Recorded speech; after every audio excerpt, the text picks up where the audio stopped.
नमस्कार, आप देख रहे हैं टीवी 27 और मैं हूं आपके साथ आर्या चतुर्वेदी। बात मध्य प्रदेश की करते हैं। प्रधानमंत्री नरेंद्र मोदी का आज यूपी में दूसरा दिन है। प्रधानमंत्री नरेंद्र मोदी ने वर्चुअल माध्यम से कई स्थानों पर हवाई अड्डों का उद्घाटन किया और विभिन्न विकास परियोजनाओं की आधारशिला रखी। इसके बाद पीएम मोदी ने कहा, प्रधानमंत्री नरेंद्र मोदी ने कहा कि पिछले कई दिनों में से मेरे समय की मर्यादा के कारण मैं एक ही स्थान से देश के अनेकों प्रोजेक्ट्स का लोकार्पण कर रहा हूं। जब लोग सुनते हैं कि देश में एक साथ इतने हवाई अड्डे, रेलवे स्टेशन और IIM, AIMS, लोग अचरज हो जाते हैं। लोग कहते हैं कि ये चुनाव का मौसम है। चुनाव के मौसम में पहले क्या होता था? पहले की सरकारों में बैठे लोग जनता की आंखों में धूल झोंकने के लिए घोषणाएं कर देते थे। कभी कभी इनकी हिम्मत इतनी होती थी कि सदन में भी रेलवे की घोषणाएं घोषित कर देते थे।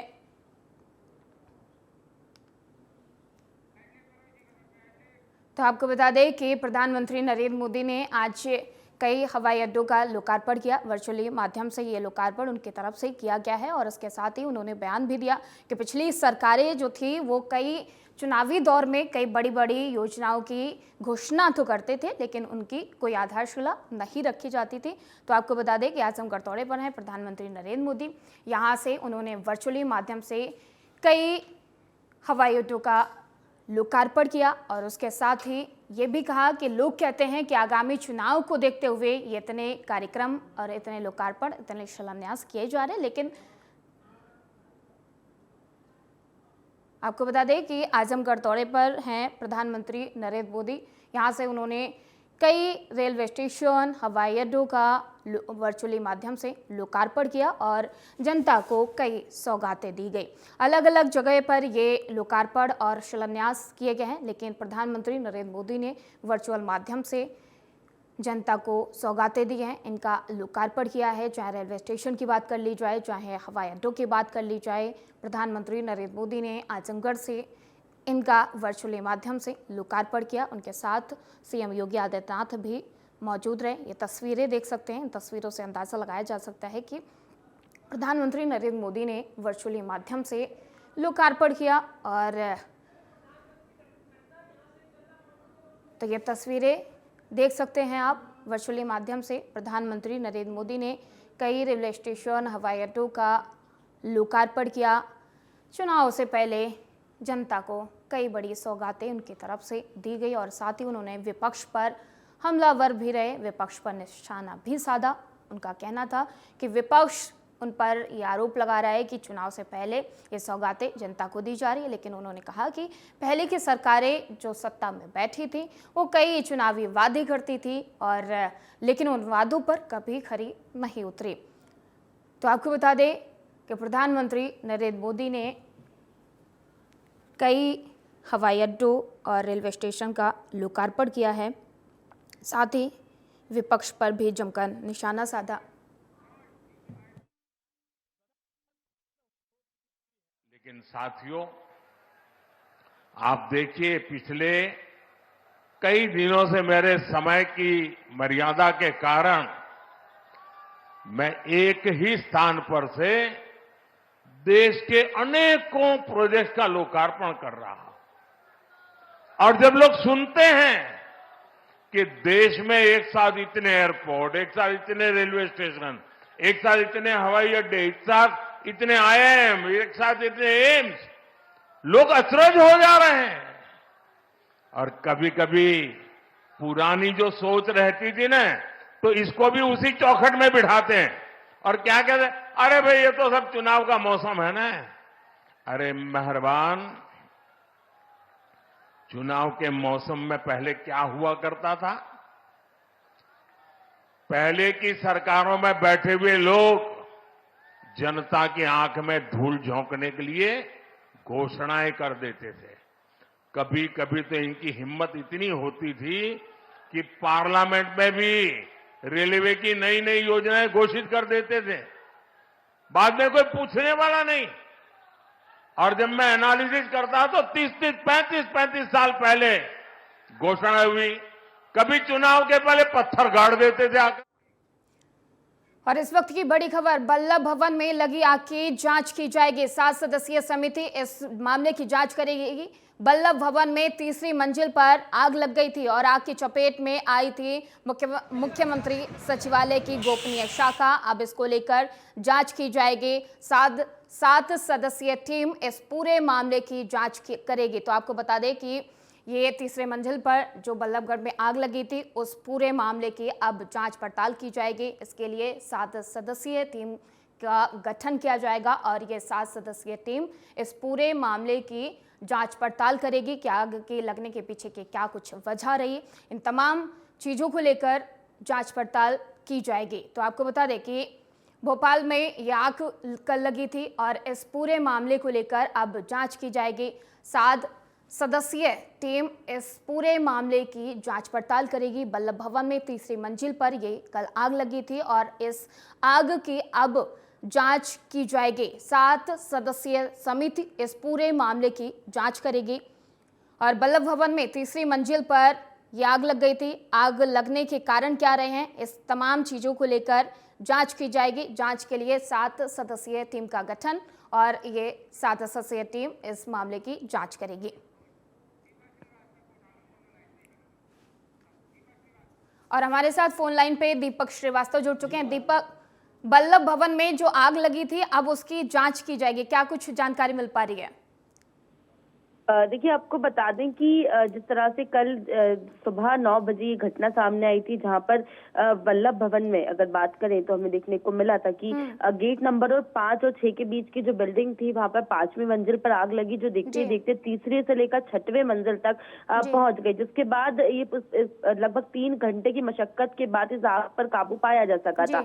आपको बता दें कि इसी मंजिल पर जो सीएम सचिवालय है, यहाँ पर महत्वपूर्ण दस्तावेज, कई महत्वपूर्ण फाइलें रखी हुई थी और इसी के साथ बिजली की फिटिंग समेत कई जो चीजें हैं वो आग में जलकर खाक हो गई, जिसके बाद मुख्यमंत्री ने तत्काल संज्ञान लिया था और 7 सदस्यीय जांच समिति का गठन किया था, जिनको 3 महत्वपूर्ण बिंदुओं पर जांच करने के लिए कहा गया है। ये समिति आग लगने के क्या कारण थे, इससे क्या कुछ हानि और क्षति हुई और घटना के आकर जिम्मेदार कौन है और क्या कारक रहे, इन विषयों के ऊपर चर्चा करेगी और 3 दिनों के अंदर में प्राथमिकी जो रिपोर्ट है वो तैयार करके मुख्यमंत्री को सौंपेगी और इसके बाद यदि बात करें तो 15 दिनों के भीतर मुख्यमंत्री को विस्तार जांच रिपोर्ट जो है वो भी सौंपने का काम किया गया है। जी बिल्कुल दीपा, लेकिन ये 7 सदस्यीय जो टीम का गठन किया गया है, ये जांच कब से शुरू करेगी और इसकी पूरी रिपोर्ट कब तक तैयार कर ली जाएगी? दीपा, से ही ये जांच टीम जो है अपने काम में जुट चुकी है और आज से लेकर 3 दिनों के भीतर ये तमाम महत्वपूर्ण बिंदुओं के ऊपर चर्चा करके जांच, आखिर क्या कारण था आग लगने का और कितनी हानि हुई है और इसी के साथ इस घटना का जिम्मेदार कौन था, इन सभी विषयों के ऊपर जांच करके 3 दिनों के अंदर प्रारंभिक की जो रिपोर्ट है उसे तैयार करेगी। बिल्कुल दीपा, बहुत बहुत धन्यवाद तमाम सारी जानकारी देने के लिए। तो चलिए सीधा लिए चलते हैं छत्तीसगढ़ के रायपुर, जहां पर महतारी वंदन योजना को लेकर पीएम मोदी क्या कुछ कह रहे हैं, आइए सुनवाते हैं।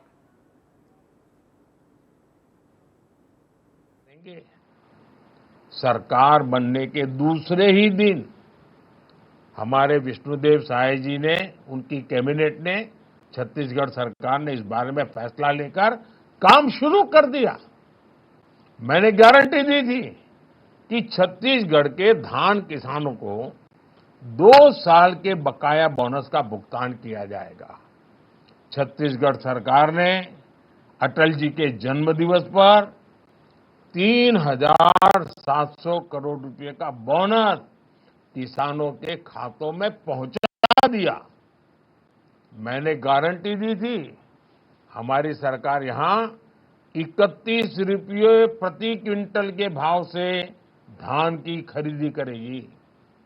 मुझे खुशी है कि हमारी सरकार ने अपना वायदा पूरा किया और 145 लाख टन धान खरीदकर नया रिकॉर्ड भी बना दिया। इसके अलावा कृषक उन्नति योजना शुरू हो चुकी है।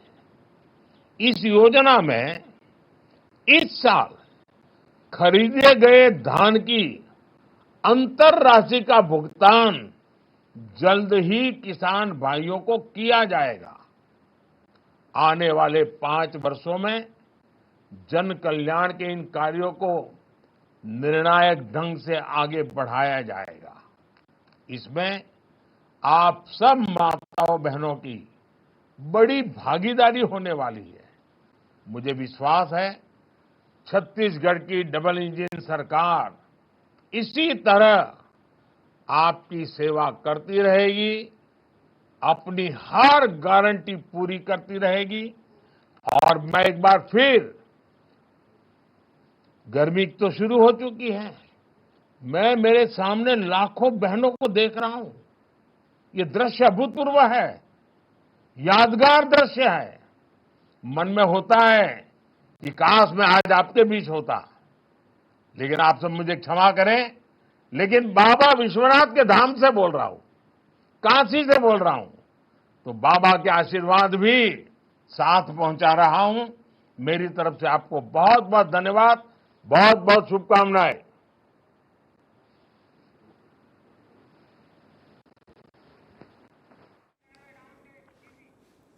तो आपको बता दें कि प्रदेश के लोक स्वास्थ्य यांत्रिक विभाग के मंत्री श्रीमती संपत्तिया, और आपको बताते चलें कि प्रदेश के लोक स्वास्थ्य यांत्रिकी विभाग के मंत्री श्रीमती संपत्तिया उइके ने गृह प्रवेश किया है। राजधानी के प्रमुख सड़क लिंक रोड नंबर 1 पर लोक भवन आदिवासी रंगत और परंपरागत आदिवासी शैली में बांस और लोक चित्रकारी से उनके बंगले को सजाया गया है। उन्होंने आदिवासी पैटर्न में अपने घर की मरम्मत कराई है और 74 बंगला स्थित B7 बंगले के बाउंड्री वाल और भीतरी दीवार पर महाराष्ट्र की जनजातीय बारली और मालवा की मांडना पेंटिंग बनाई गई है और बांस की बल्लियों की फेसिंग कराई गई है। बंगले को जनजातीय अंदाज में तैयार किया गया है। ने अपने नए घर में प्रवेश तो कर लिया है, लेकिन इस घर में प्रवेश करने के बाद लगातार ये घर चर्चाओं का विषय बना हुआ है। कारण है इस घर की रंगत। आप देखिए, इसे अगर बात करें तो देखने को मिलता है कि लोकानुभाव आदिवासी रंगत जो है और परंपरागत जो आदिवासी शैली है उससे इस पूरे बंगले को तैयार किया गया है। आप देखिए यहाँ पर शैली में बांस और लोक चित्र जो है इससे इस पूरे बंगले को सजाया गया है। सीधे तौर पर अगर बात करें तो यहाँ पर आदिवासी पैटर्न से अपने घर की मरम्मत जो है वो मंत्री के द्वारा कराई गई है। आदिवासी पैटर्न के साथ यदि हम बात करें तो हमें देखने को मिलता है कि दीवार पर महाराष्ट्र की जो जनजाति वारली है और मालवा की मांडना पेंटिंग है ये बनाई गई है। इसी के साथ बांस की जो बल्लियां हैं उनसे पूरी बंगले की फेंसिंग जो है वो की गई है। सीधे तौर पर जिस तरह से हमें देखने को मिलता है कि प्रधानमंत्री नरेंद्र मोदी जो है वो खुद जनजातीय कला में रुचि लेते हैं और कई कलाकारों को लगातार पद्मश्री समेत कई बड़े सम्मान भी दिए जाते हैं। तो ऐसे में जो जनजातीय कला को बढ़ावा देने के लिए कहीं ना कहीं ये एक अच्छी पहल मानी जा रही है और इसी के लिए लगातार ये जो बंगला है ये चर्चाओं का विषय बना हुआ है। कैमरा पर्सन इमरान के साथ दीपक श्रीवास्तव, T27 न्यूज़, भोपाल। और मध्य प्रदेश में लोकसभा चुनाव से पहले बड़ा प्रशासनिक फेरबदल हुआ है, जिसमें राज्य सरकार ने 12 IAS अधिकारियों के तबादले के आदेश जारी किए हैं। सरकार ने 6 जिलों के कलेक्टर भी बदले हैं और कलेक्टर तन्वी हुड्डा को झाबुआ से हटाकर प्रबंध संचालक वित्त निगम इंदौर भेजा गया है। वहीं उनकी जगह नीमच अपर कलेक्टर श्रीमती नेहा मीना को झाबुआ कलेक्टर के रूप में पदस्थ किया गया है।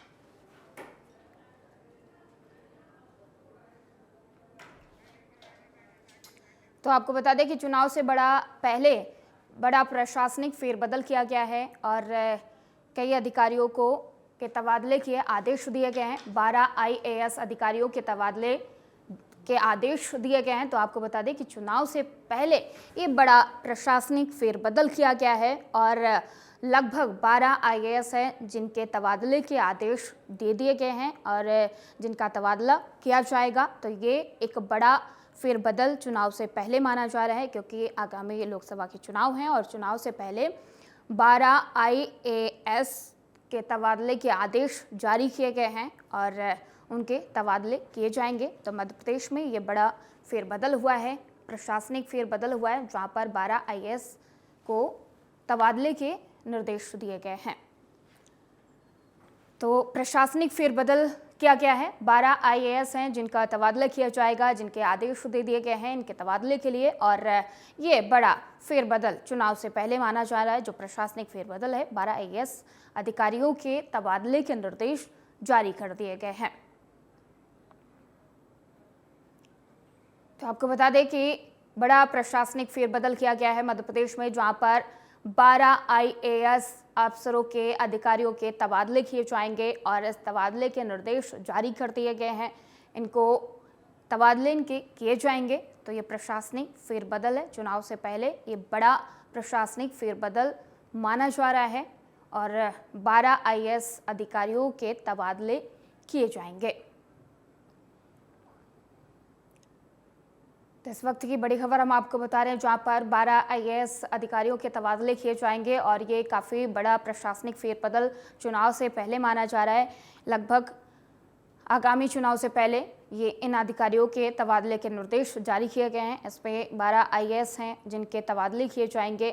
तो ये बड़ी खबर हम आपको बता रहे हैं, जहाँ पर 12 आईएएस अधिकारियों के तबादले किए जाएंगे। चुनाव से पहले बड़ा प्रशासनिक फेरबदल माना जा रहा है, जिसको देखते हुए 12 आईएएस अधिकारियों के तबादले किए जाएंगे। तो इस वक्त की बड़ी खबर हम आपको बता रहे हैं, जहां पर 12 आईएएस अधिकारियों के तबादले किए जाएंगे और ये चुनाव से पहले एक बड़ा फेरबदल, प्रशासनिक फेरबदल माना जा रहा है। चुनाव से पहले 12 आईएएस अधिकारियों के तबादले किए जाएंगे, जिनके निर्देश जारी कर दिए गए हैं।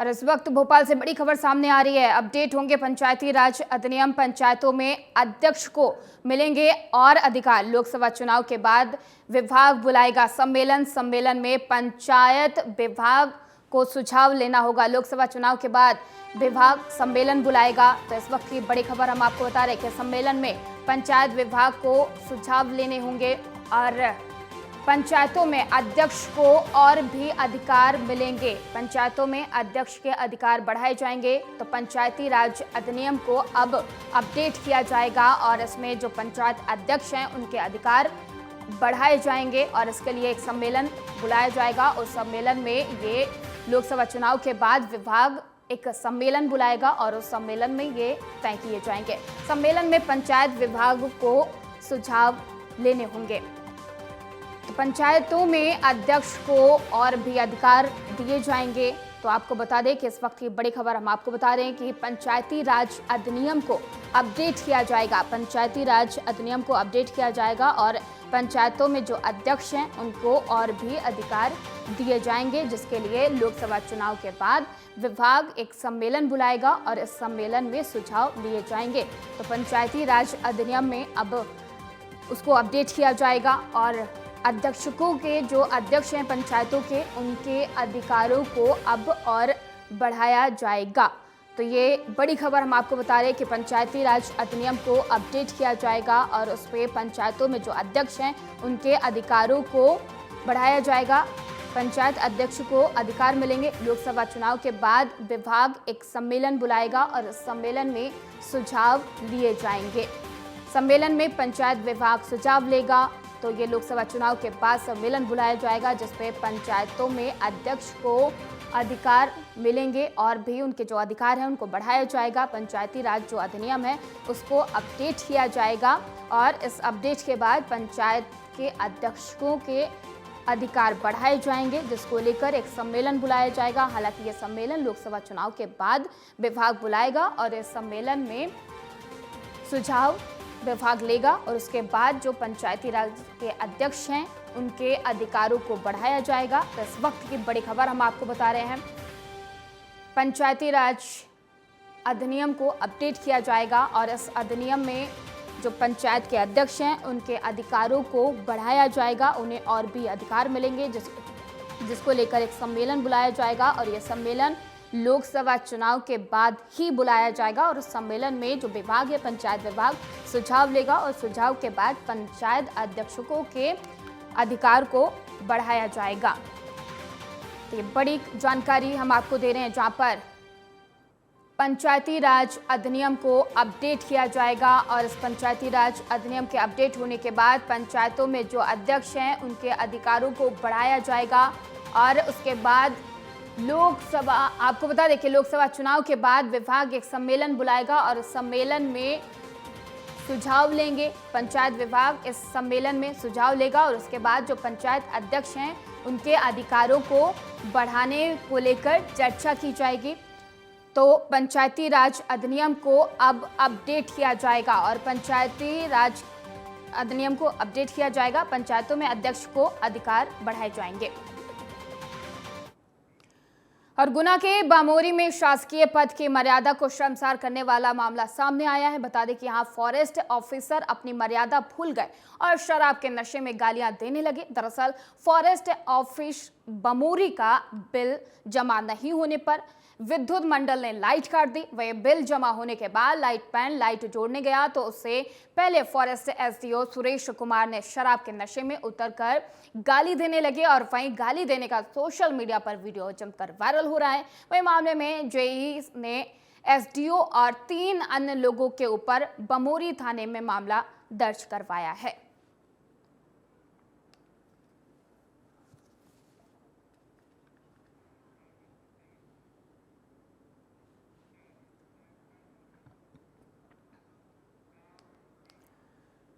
और गौरझामर थाना क्षेत्र के अंतर्गत देशी शराब की दुकान पर शराब ठेकेदारों के गुंडों ने 2 युवकों को पीट कर घायल कर दिया है। घायल युवक गोविंद राय ने बताया कि शुक्रवार की रात करीब एक शराब दुकान के पास खड़े हुए थे और शराब ठेकेदार के गुंडे उत्कर्ष चतुर्वेदी और राम मिलन लोधी ने मारपीट करना शुरू कर दी। गुंडों ने युवकों को इतना पीटा कि युवकों के शरीर पर लाठी डंडे और प्लास्टिक के पाइप से मारने के निशान पड़ गए। साथ ही गुंडों ने पुलिस से शिकायत करने पर जान से मारने की धमकी दी है। हालांकि पुलिस ने SSST एक्ट अपराध के तहत मामला दर्ज कर मामले की जांच शुरू कर दी है।